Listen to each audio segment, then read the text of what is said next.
Hai, ini adalah kuliah biopsikologi mengenai perilaku reproduksi dan seksual. Perilaku reproduksi adalah salah satu perilaku sosial yang paling penting, terutama untuk kelangsungan sebuah spesies. Karena tanpa reproduksi, spesies ini tidak akan bisa melanjutkan keturunannya dan eventually dia akan punah. Yang termasuk dalam perilaku reproduksi itu mulai dari courting atau menarik perhatian dari lawan jenis, matingnya sendiri, atau uh, perilaku seksualnya sendiri. Kemudian parental behavior, yaitu perilaku menjaga anak-anaknya, mengasuh anak-anaknya, dan juga termasuk perilaku lain yang sifatnya agresif, seperti misalnya memperebutkan pasangan dan lain-lain. Kita mulai dari paling awal, yaitu produksi gametes dan fertilisasi.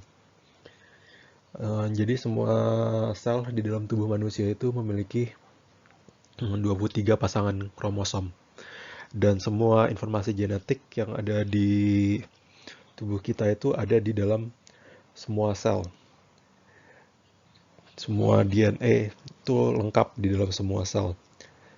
Tetapi ada sel-sel specialized khusus, yaitu gametes. Ini adalah sel-sel spesial yang divisinya juga berbeda dengan sel-sel pada umumnya. Dia tidak memiliki 23 pair, tapi dia hanya memiliki salah satu dari pasangannya itu, jadi dari 23 itu. Ini adalah ova dan sperm, atau sel telur dan sperma. Sel telur dan sperma ini menentukan nantinya secara genetik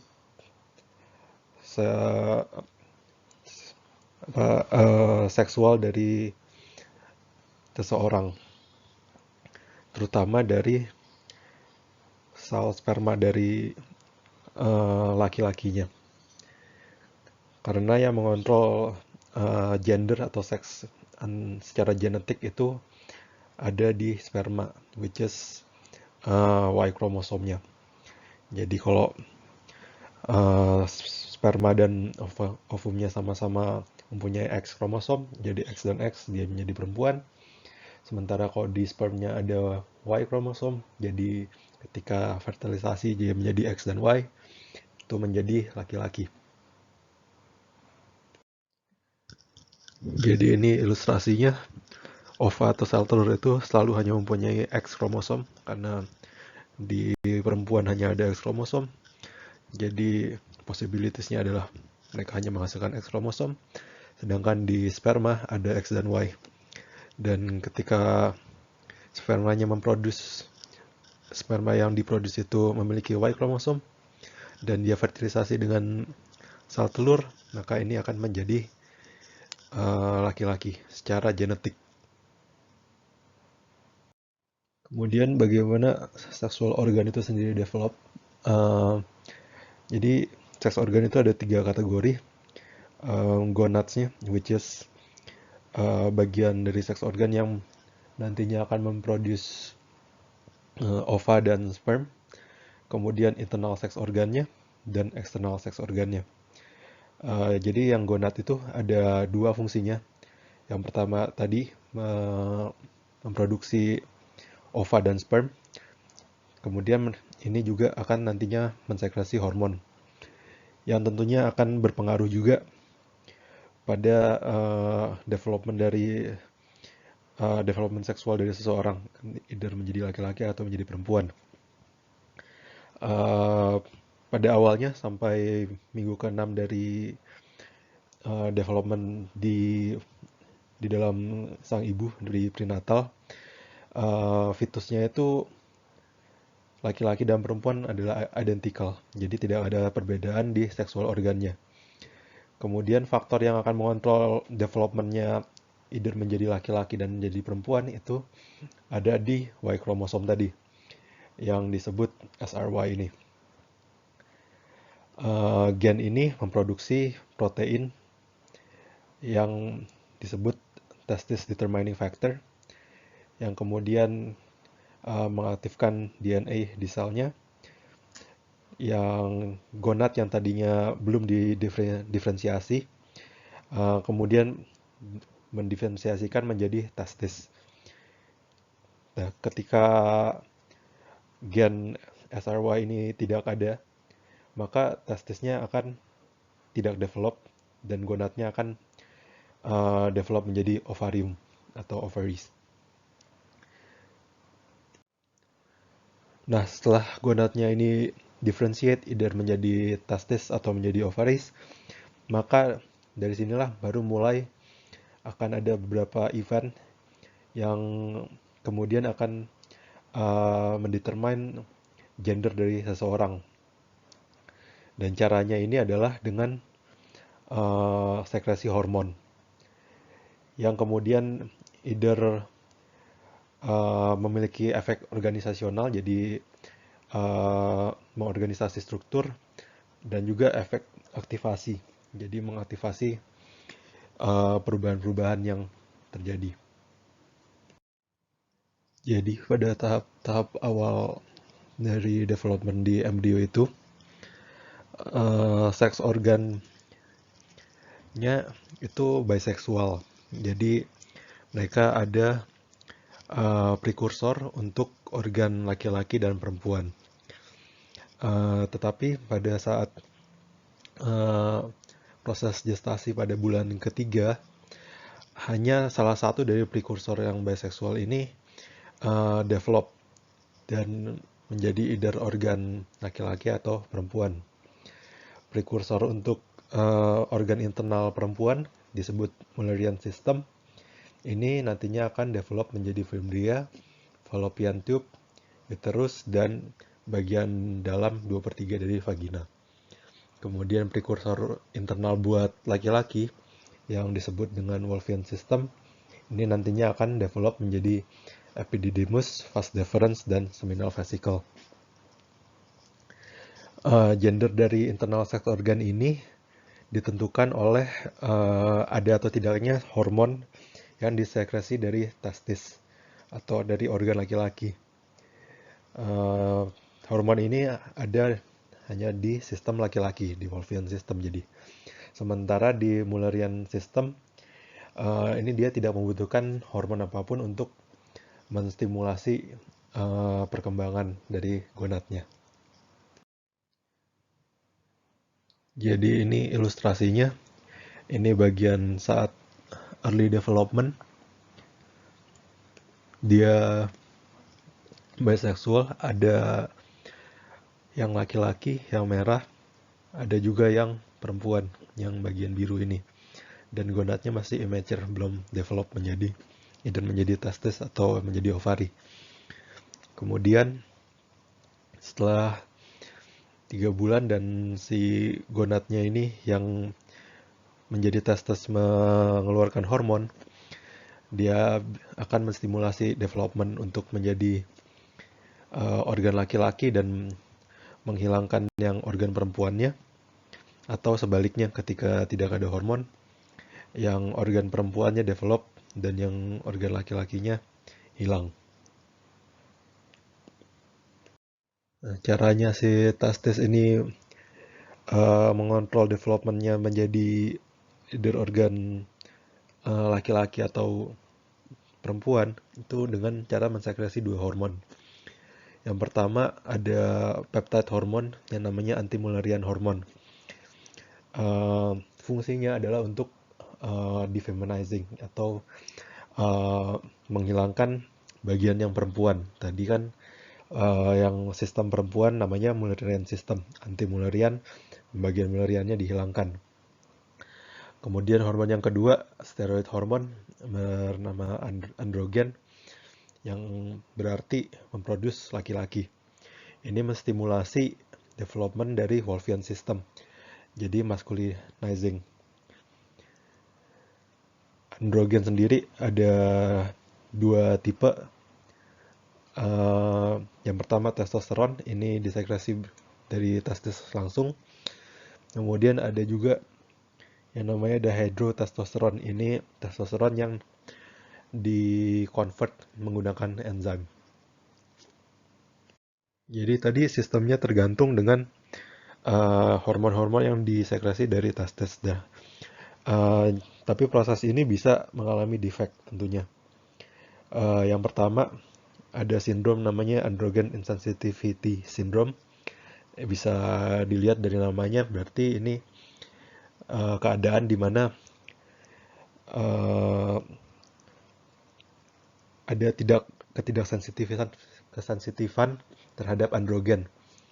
Ini secara genetik ada yang menghalangi formasi dari reseptor androgen yang fungsional. Jadi karena tidak ada reseptornya, androgennya tidak bisa berfungsi. Jadi gonad yang ada itu tetap menjadi testis dan mensekresi androgen dan anti-Mullerian hormon. Tetapi karena tidak ada androgen reseptor, internal organ yang laki-laki ini tidak bisa develop. Jadi tidak bisa ada epididymis, vas deferens, seminal vesicle, dan prostat. Ini semuanya gagal terbentuk. Sementara anti-Mullerian hormonnya tetap ada dan tetap bekerja. Sehingga development dari organ internal untuk perempuannya tetap terhalang. Jadi tetap tidak ada organ perempuan secara internal. Hasilnya secara eksternal dia tetap mendevelop organ genitalia perempuan. Karena tadi organ-organ laki-lakinya juga tidak develop. Tetapi organ yang ada, vaginanya itu shallow, jadi pendek. Kemudian ketika puberty, ini yang develop adalah fitur-fitur seperti perempuan, seperti tubuh perempuan. Jadi ada pembesaran payudara, kemudian dan fitur-fitur perempuan, tubuh perempuan lainnya. Jadi massa ototnya lebih sedikit, bentuknya seperti perempuan. Akan tetapi karena tidak memiliki internal organ perempuan, tentunya orang-orang ini juga tetap tidak bisa memiliki anak. Yang kedua itu ada persistent Mullerian Duct Syndrome. Jadi ini berhubungan dengan hormon yang kedua yang anti-Mullerian. Ini either kegagalan memproduce anti-Mullerian hormonnya atau reseptornya. Ketika ini terjadi di orang yang secara genetik sebenarnya laki-laki, androgennya tetap berfungsi. Androgen tetap memiliki masculinizing effect. Jadi yang tadi vas deferens, epididymis, seminal vesicle tetap develop, tapi defeminisasinya tidak terjadi. Jadi Mullerian sistemnya tetap ada, sehingga secara internal organ seksnya ada mempunyai dua-duanya, ada mempunyai organ laki-laki dan mempunyai perempuan. Dan keberadaan organ perempuan ini di dalam tentunya akan mengganggu fungsi organ laki-laki yang seharusnya. Kemudian selanjutnya untuk bagian genital yang eksternal atau yang berada di luar yang bisa dilihat. Pada laki-laki penis dan skrotum, pada perempuan labia, klitoris, dan bagian luar dari vagina. Development dari seks organ di luar ini itu bergantung pada ada atau tidaknya androgen. Jadi seperti tadi, karena ketika ada kesalahan pada produksi reseptor androgen, genital organsnya yang di luar tetap menjadi female. Hanya ketika androgen ini berfungsi dengan benar, maka seks organ yang laki-laki ini bisa terbentuk dengan baik. Ini ada salah satu sindrom yang mempengaruhi pertumbuhan eksternal seks organ, itu Turner syndrome. Ini terjadi ketika seseorang hanya memiliki satu seks kromosom, yang most definitely biasanya itu hanya punya X kromosom, dan dideskripsikan sebagai X0, jadi hanya mempunyai X kromosom, padahal pada manusia normal biasanya XX atau XY. Ini pada umumnya X kromosom ini ada dari sisi ibunya.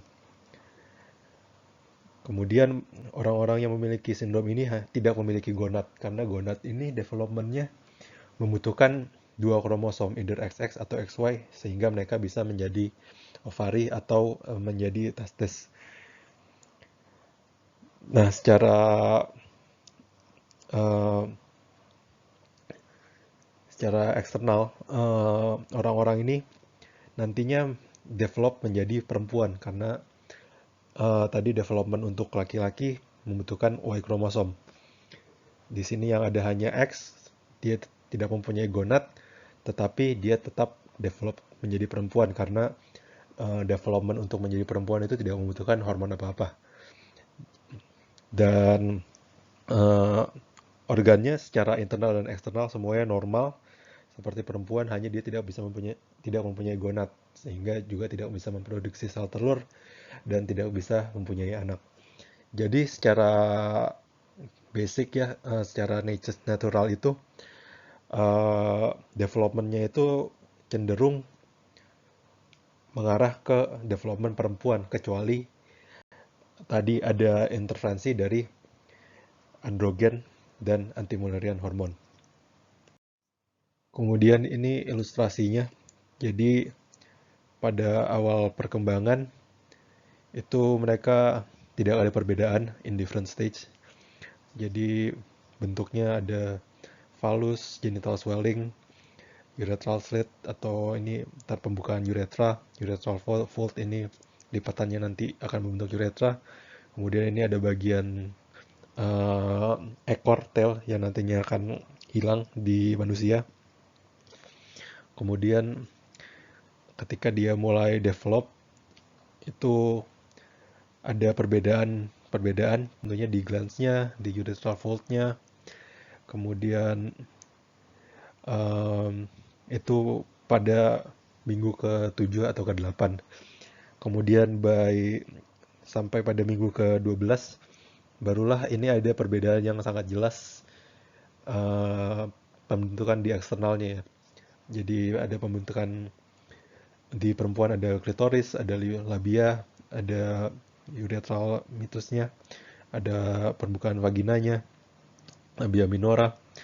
Kemudian ketika di laki ada penis glandnya, ada shaft untuk penisnya, dan ada skrotumnya. Jadi ini summary dari kontrol hormon tadi. Pada orang yang secara genetik laki-laki mempunyai X dan Y kromosom, ini dia gonadnya menjadi testis, dan testis ini menghasilkan hormon, anti-Mullerian hormon, dan androgen. Anti-Mullerian hormon menghilangkan si Mullerian system, jadi female organnya dihilangkan. Kemudian androgen mendorong development dari Wolffian system, sehingga mendevelop vas deferens, seminal vesicle, prostate, dan juga mendevelop eksternal organnya, jadi mendevelop penis dan skrotumnya. Ini proses maskularisasi. Kemudian ketika seseorang itu secara genetik female atau perempuan, ini gonadnya develop menjadi ovari, tidak ada hormon yang dikeluarkan, jadi Mullerian sistemnya terdevelop, membentuk fimbria, fallopian tube, uterus, dan bagian dalam vagina. Wolffian sistemnya hilang, dan eksternal genitalianya develop menjadi klitoris, labia, dan bagian luar vagina. Kemudian setelah sejak lahir kita mempunyai karakteristik seksual yang primary, seperti gonad yang mana yang kita punya, internal organ mana yang kita punya, dan eksternal genitalia mana yang kita punya sejak lahir. Kita mengalami yang namanya maturasi seksual. Jadi ini adalah development dari secondary seks karakteristik, seperti pembesaran payudara, pelebaran pinggang pada perempuan, kemudian ada keluar beard di laki-laki, suaranya menjadi lebih rendah. Ini semua terjadi pada saat yang namanya puberty. Puberty ini dimulai ketika terjadi sekresi gonadotropin releasing hormones atau GnRH ini di hypothalamus. Ini menstimulasi produksi dari dua gonadotropic hormone di pituitary gland bagian anterior. Gonadotropic hormone yang ada itu adalah follicle stimulating hormone atau FSH dan luteinizing hormone atau LH. Kemudian gonadotropic hormones ini akan menstimulasi sekresi steroid sex hormone dari gonads. Jadi dari ini tergantung seksnya tentunya. Jadi di ovari dia memproduce estrogen estradiol, kemudian di testis dia memproduce testosteron dan androgen. Sebenarnya di kedua glands ini dia tidak hanya memproduksi hormon yang spesifik pada seksnya, dia juga memproduksi sedikit hormon yang diproduksi dari opposite sex. Jadi testis itu juga tetap memproduksi sedikit estrogen dan ovaris juga memproduksi sedikit androgen. Nah, steroid hormon yang dirilis dari gonads ini mempunyai banyak efek ke banyak bagian-bagian dari tubuh. Jadi estradiol dan androgen ini memulai proses pemberhentian dari proses pertumbuhan. Jadi pertumbuhan dari tulang-tulang dan skeletonnya itu mulai berhenti ketika estradiol dan androgen sudah diproduksi saat puberty. Kemudian estradiol yang spesifik untuk perempuan itu membuat development dari payudara, uterus, perubahan deposisi dari lemak-lemak di dalam tubuh jadi tempat-tempatnya berubah, dan maturasi dari genitalia perempuan. Kemudian androgen ini menstimulasi pertumbuhan facial hair aja, jadi seperti kumis dan jenggot. Kemudian menstimulasi pertumbuhan pubic hair. Kemudian suara menjadi lebih rendah. Kemudian juga mengubah hairline atau garis rambut. Itu salah satu misalnya kebotakan, itu ada efeknya dari androgen. Kemudian development dari otot-otot dan juga genitalia. Tadi kalau pada laki-laki pertumbuhan facial hair dan pubic hair itu berasal dari androgen.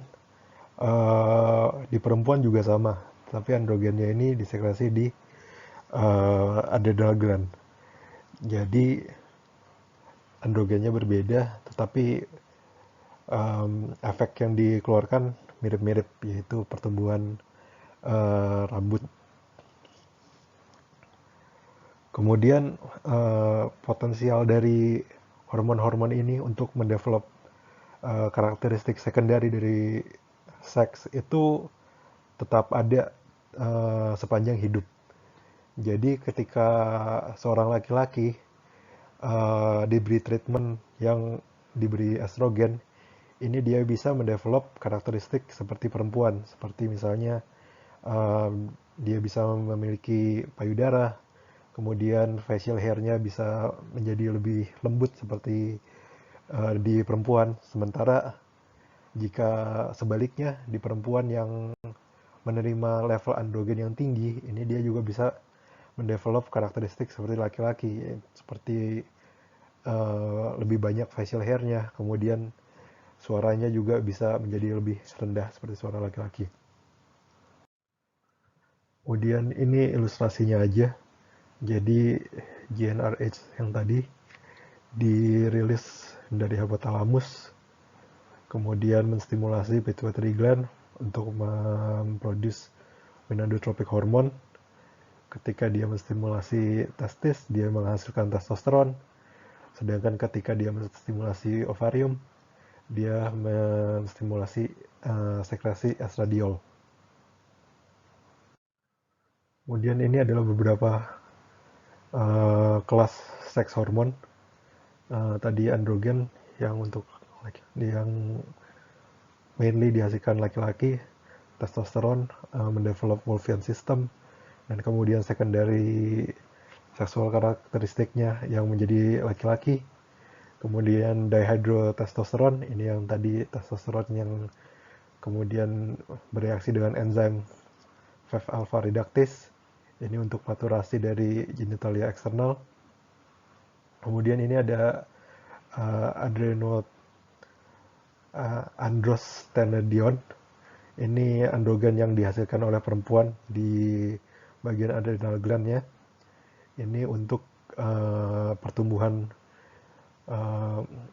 pubic hair dan rambut-rambut lain yang axillary.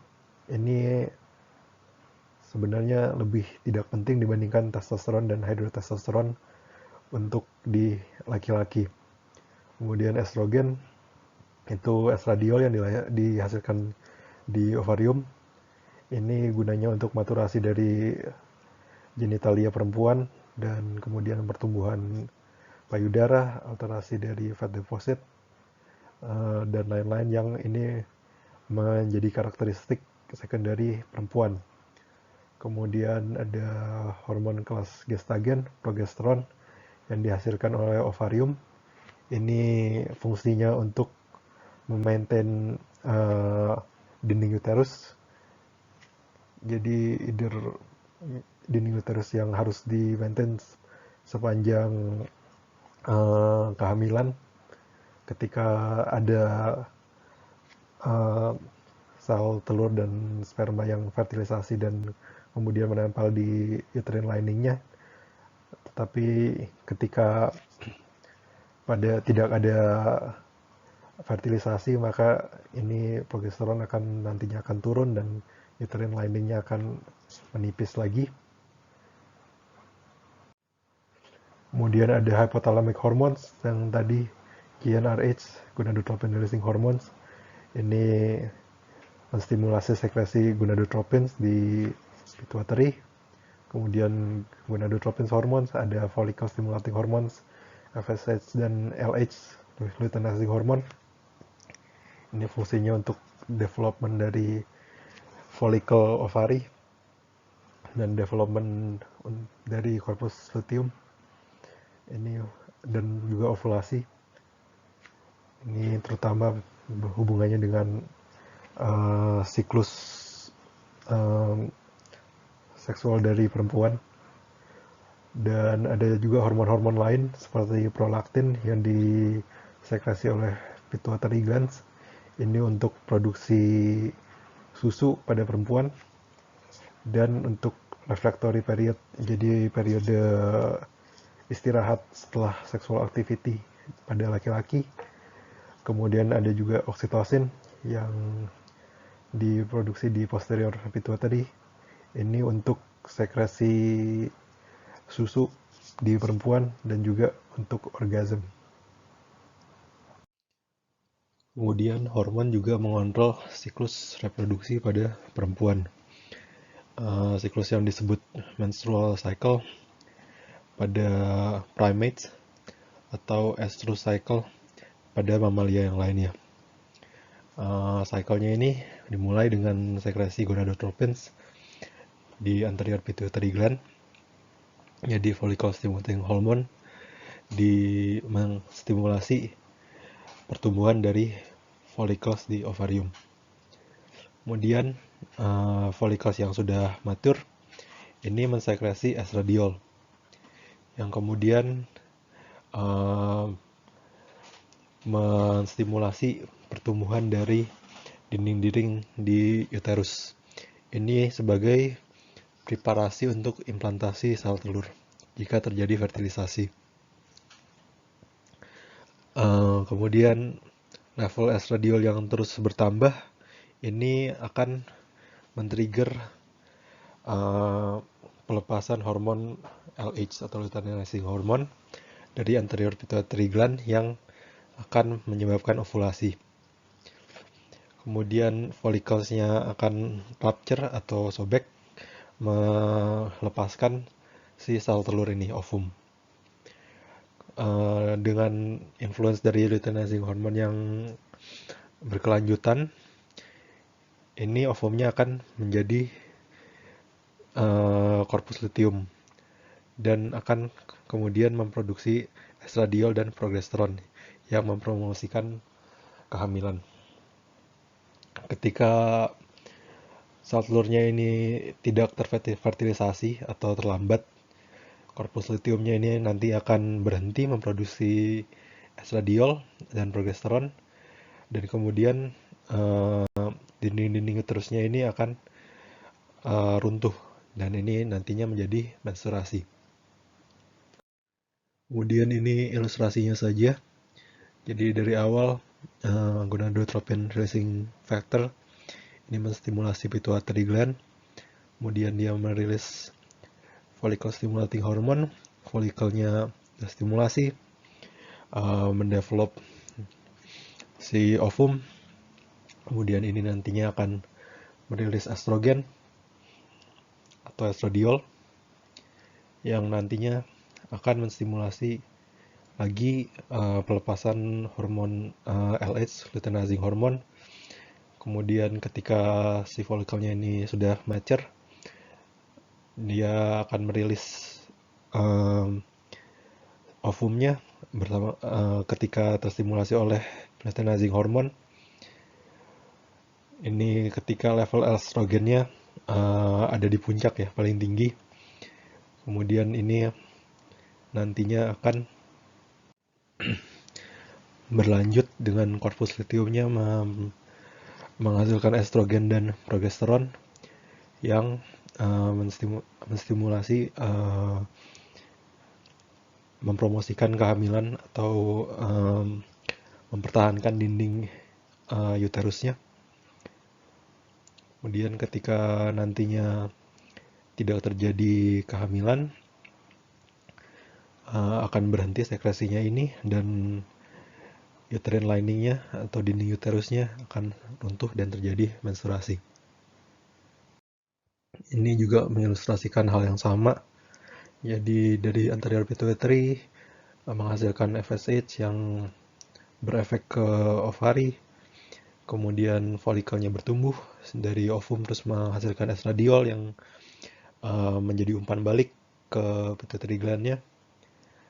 Ada signal juga dari hypothalamus ke pituitary gland untuk melepaskan luteinizing hormone yang kembali lagi efeknya ke ovarium. Terus ini menimbulkan ovulasi, dan kemudian dari situ di ovariumnya menghasilkan korpus luteum yang akan menghasilkan hormon progesteron dan estradiol. Kemudian ini siklusnya level hormonnya jika terjadi kehamilan. Jadi di awal ini progesteron levelnya naik untuk mempertahankan si dinding uterus, jadi supaya dinding uterusnya tetap viable untuk pertumbuhan fetus.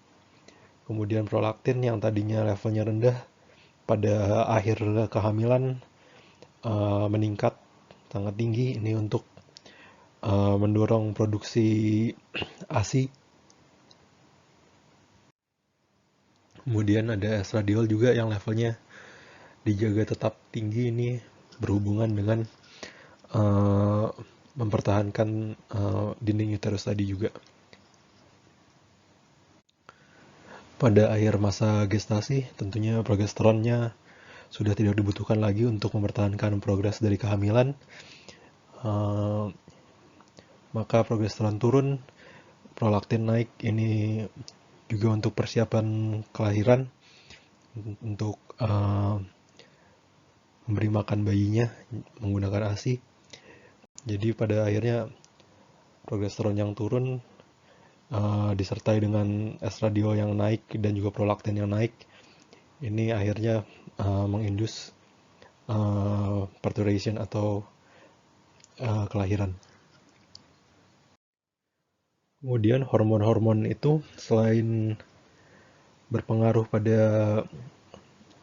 development dari organ, itu juga berpengaruh pada perilaku.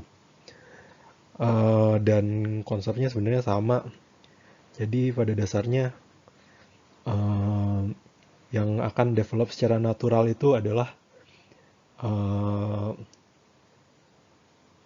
karakteristik-karakteristik yang female atau feminim, kecuali ketika ada androgen yang mendisrupsi development yang feminim itu. Jadi secara behavioral, secara perilaku, ini juga terjadi ketika otak tikus itu tidak terekspos pada androgen pada saat-saat kritikal, pada saat development. Ini ditemukan bahwa tikus ini bisa engage ke perilaku-perilaku yang identik dengan perempuan ketika dia mencapai masa dewasa.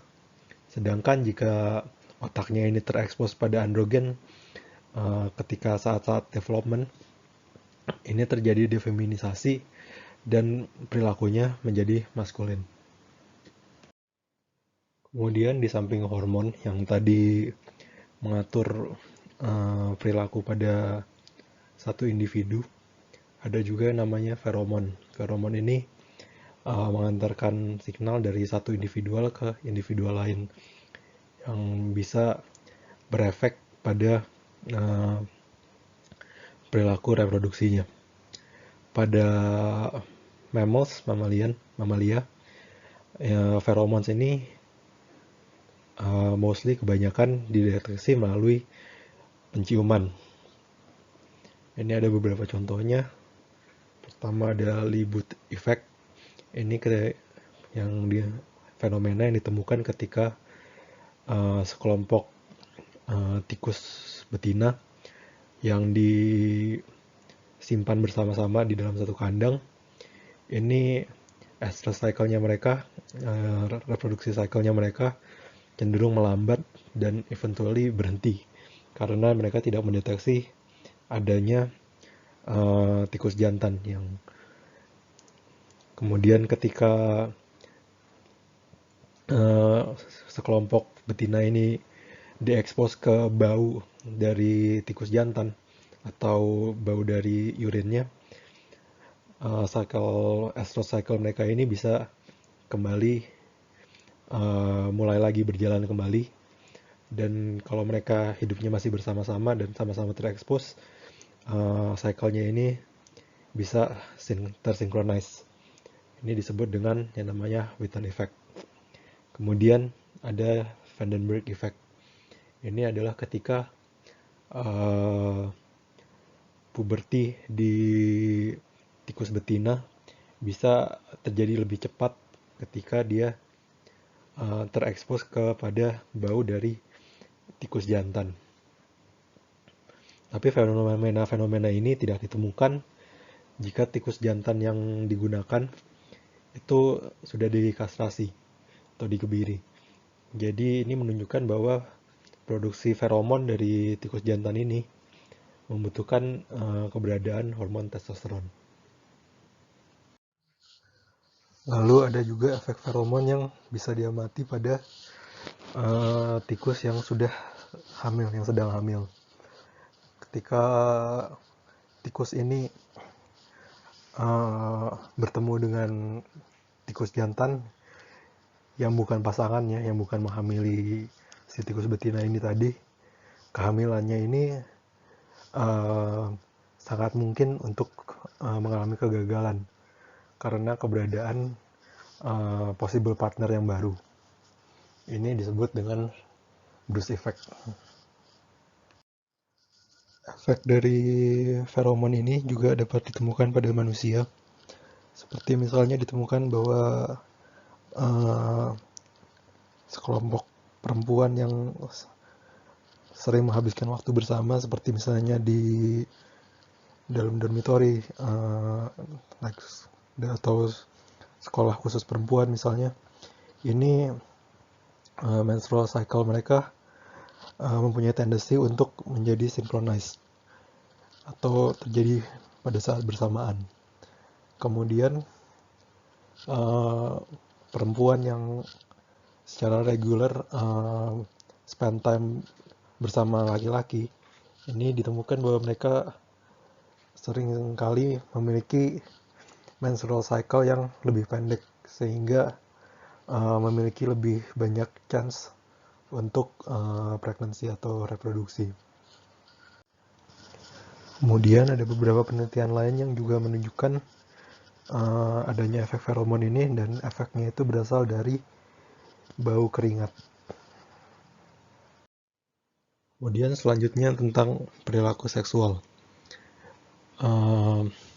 Perilaku seksual di kebanyakan mamalia yang betina ini sangat bergantung pada hormon-hormon yang dihasilkan dari ovarium, seperti estradiol dan progesteron. Ini mereka hanya bisa mate atau berhubungan seksual jika ketika ada kemungkinan si betinanya ini bisa menjadi pregnant atau hamil. Hal ini tidak ditemukan pada primate atau ya primate seperti monyet dan juga termasuk manusia.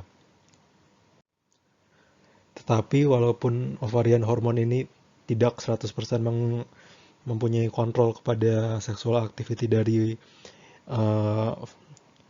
primates yang betina atau di perempuan, hormon-hormon ini tetap mempunyai pengaruh kepada ketertarikan mereka terhadap seks. Ini pada awalnya dikira tidak ada fenomena ini, tidak ada kehubungannya antara ovarian hormon dengan sexual interest. Tetapi ini disimpulkan begitu karena penelitiannya hanya meneliti orang-orang wanita-wanita yang sedang berada di hubungan-hubungan relationship yang monogami. Jadi pada orang-orang yang menikah dan hanya memiliki hubungan monogami, ini ditemukan bahwa hormon itu efeknya sedikit, hanya kecil. Ini kemungkinan dikarenakan adanya faktor-faktor lain seperti perasaan.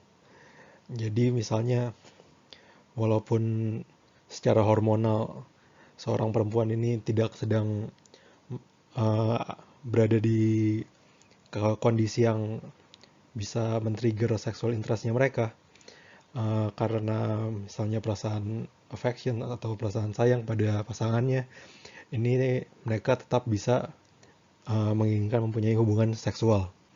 Tetapi hal ini tidak ditemukan pada pasangan-pasangan yang lesbian, karena ketika diteliti pada pasangan lesbian yang cycle-nya ini kemungkinan besar tersinkronis karena mereka tentunya spend waktu yang bersamaan cukup banyak, ketertarikan pada aktivitas seksual ini naik ketika mereka pada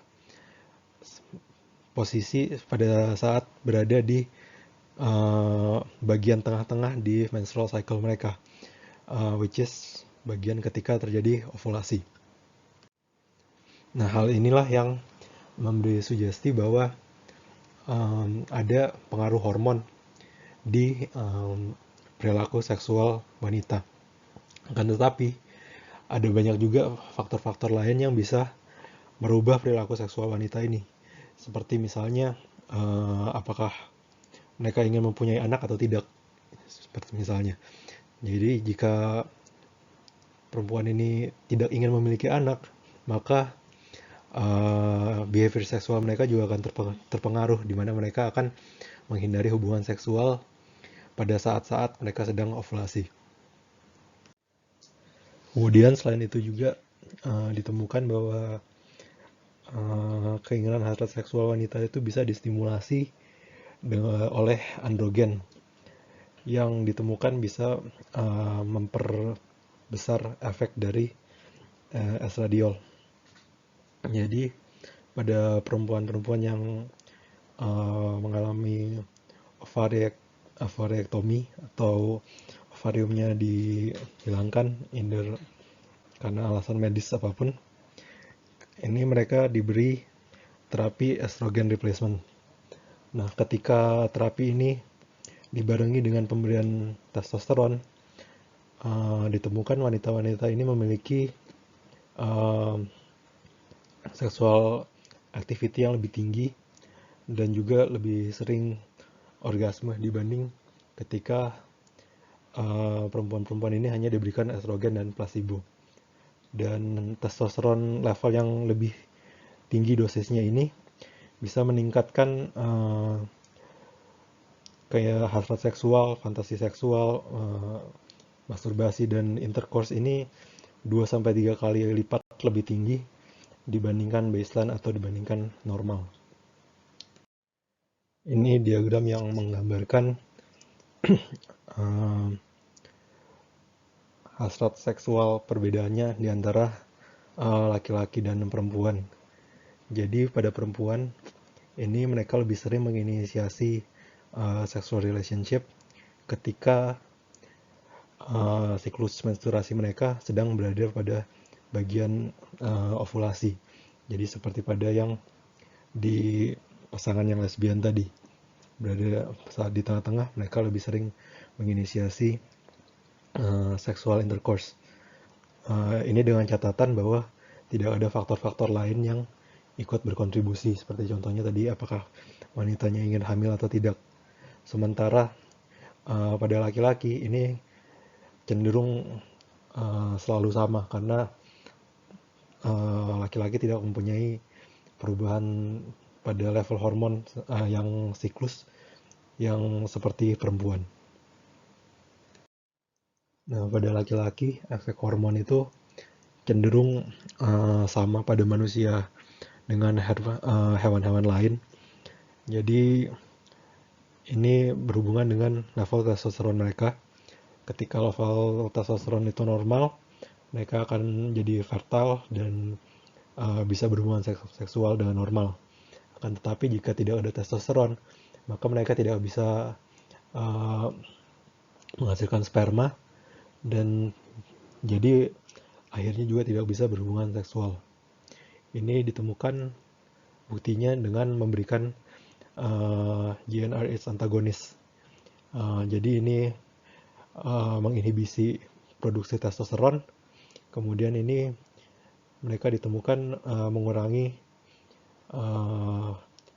keinginan untuk berhubungan seksual, fantasi seksual, dan insiden dari intercourse.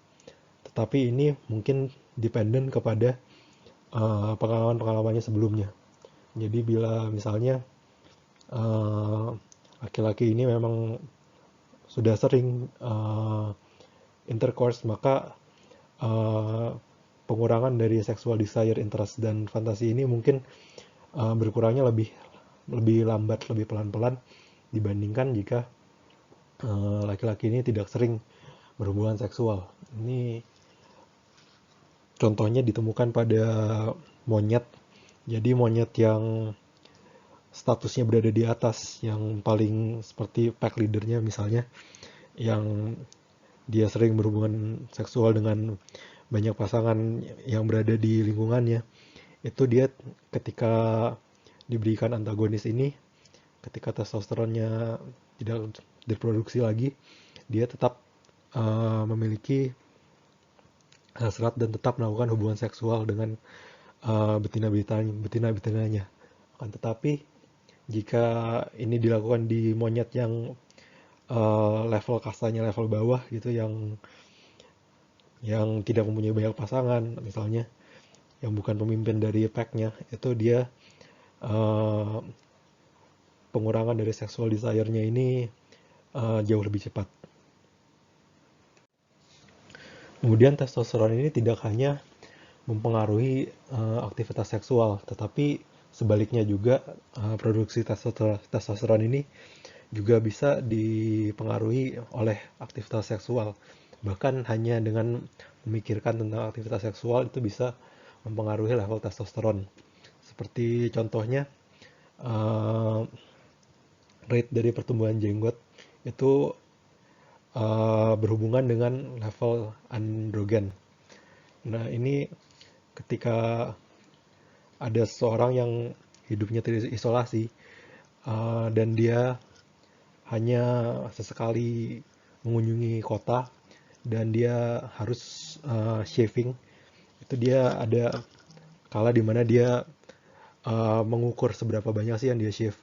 Nah, ketika uh, dia mulai ada hubungan dengan seorang perempuan di kota itu, jadi setiap kali dia akan pergi ke kota, dia mempunyai ekspektasi bahwa dia akan menjalankan hubungan seksual dengan perempuan ini. Nah, di situ dia menemukan bahwa rate-nya jenggotnya tumbuh ini lebih cepat tumbuhnya. Nah, itu berarti berpikir tentang seks bisa meningkatkan level testosteron kita yang nantinya berujung ke percepatan pertumbuhan jenggot ini.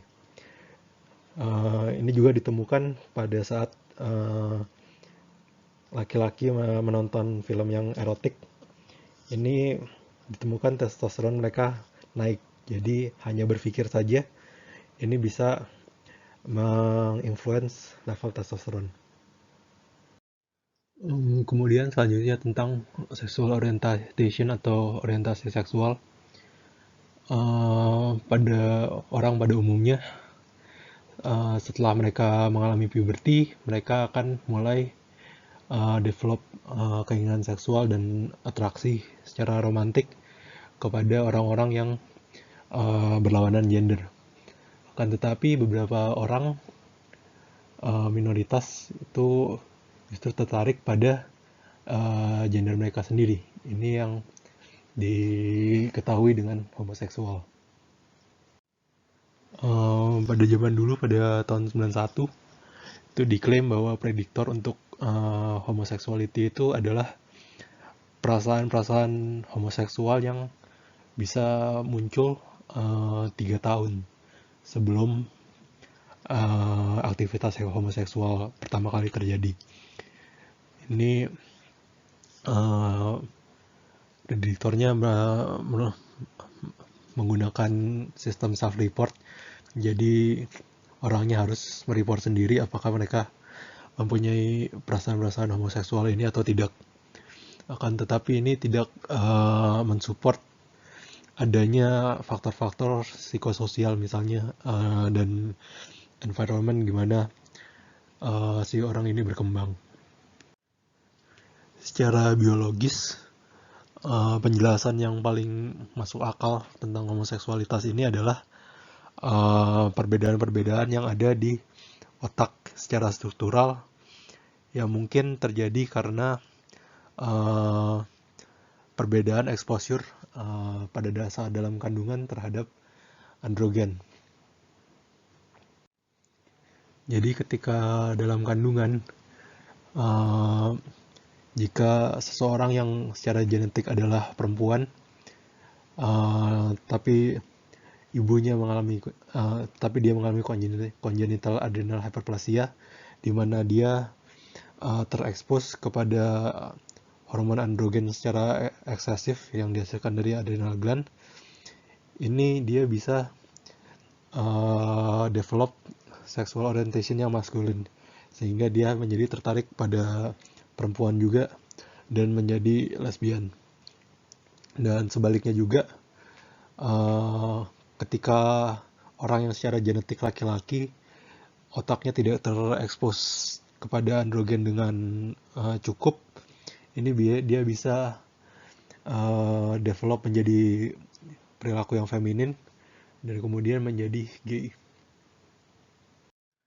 Jadi otak manusia itu secara seksual dia dimorfik, mempunyai dua bentuk, either yang feminin atau maskulin.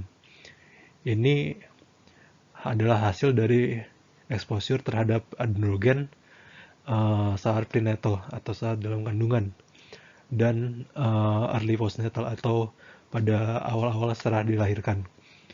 Um, Perubahan-perubahan itu masih tetap dapat